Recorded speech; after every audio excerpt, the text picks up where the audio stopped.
I'm asked if I should apologize for what I've done. Well, I sure as the hell ain't going to. And I gotta be honest, I've got 50 subscribers now. That makes me kinda famous. The way I understand it, famous people don't apologize for the dumb shit they do. So why should I? What in the living hell is a Mackenpucky? A lot of people have called me a bully for the way things went down today. But I see things differently. I left Loretta at home today so you can ride along with me. I'll let you be the judge. From the beginning, it was obvious I was racing clean, even as the other drivers was slapping me around like a drunk husband coming home on league night. But I didn't take the bait. I was trying to give room and show as much respect as I could. But looking back, I do feel it was my fault here, as I did pinch old Buckeye down. For that, I do apologize, sir. And I know it's hard to believe, but even drivers as famous as good old Mackenpucky here do make mistakes. What can you do? And speaking of mistakes, I had to throw it to the outside to avoid murdering the third place car and taking him out of the race. I'm ornery, people, I'm not evil. The problem was all the flash bulbs from the paparazzi. I'd lost my focus, I missed my breaking point. Old Mackenpucky's just not used to all this attention yet. But this was not my first rodeo. And I knew I couldn't let the tens and tens of Mackenpucky fans down. But that's when I decided to pull up my big girl panties and do something about it. We missed old JoJo here as he came back on the track like he was dodging deer in a creek bottom. And it took a whole other lap just to catch up to the field. And as we did, old Bonico hit a possum and washed off into the holler. But there was still a whole lot of work left to do if I wanted to get back to the front of the pack. And there's still a whole lot of fight left in old Mackenpucky. Ain't nobody sending this horse out to pasture anytime soon. And as I fight to catch up to the back of the pack, I want to take a quick second to ask everybody to like my video if you've enjoyed it so far. And if you'd like to see more as they come out, remember to subscribe to my channel. And while these videos aren't easy for an old country boy like me to put together, I do enjoy making them, and I do very much appreciate everybody who's come aboard for the ride. While my videos are probably quite different than what you may have seen before, I do hope you enjoy them just the same.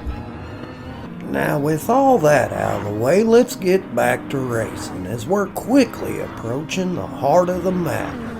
Old Matty P started drafting my butthole as I slid into 6th place. Ton 31 had a penalty to serve. That's when Matty P hit me coming into the corner. At first I wasn't too angry. Shit happens and it may have just been an accident. But I want you to pay attention to these two fellas, as we will see them again. And every time we do, things only got worse. But this is where my newfound fame started to work in my favor. While old Ton 31 was busy flashing his headlights trying to get me to sign an autograph, Matty P became starstruck and swapped ends in the hairpin. Man, this guy is slow. I ain't got time for autographs, Ton. Let's get a move on. Who the hell are you flashing your lights at? This is starting to piss me off. Let's just hang to the bottom and see if we can pass this guy clean. Oh, you blocking son of a bitch.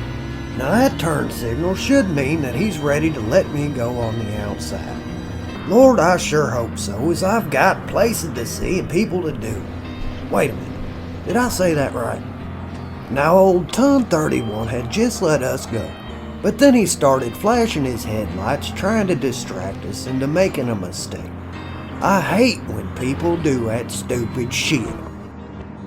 And when old Buckeye crossed it up in the corner, I was able to get by him and thought that was the opportunity I needed to create some space between me and Ton. The son of a bitch spent the whole lap flashing his lights trying to get me to make a mistake.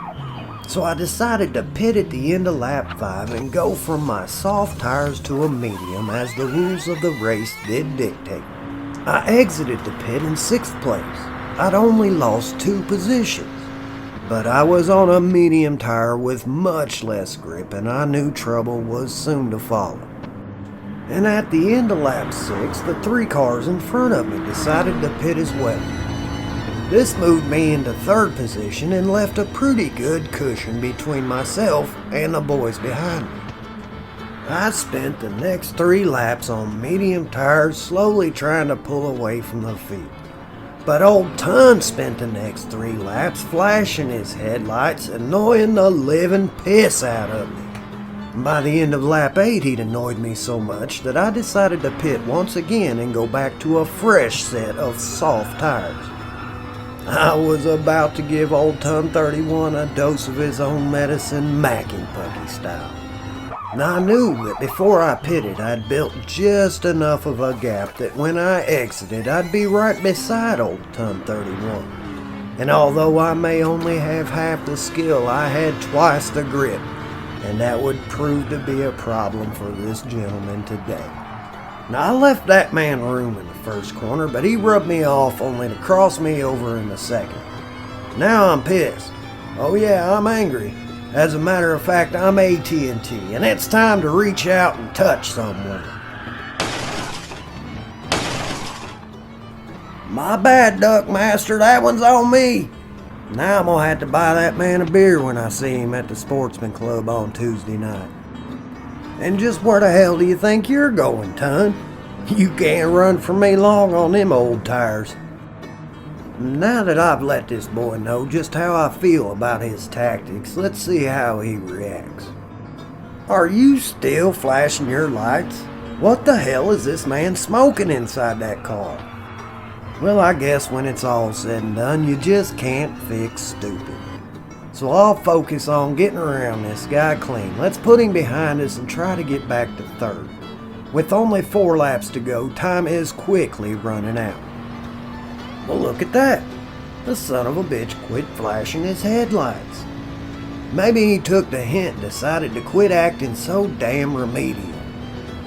Let's try to give him plenty of room coming into this corner and see if he really did learn his lesson. Good job there, Ton. That was real cute.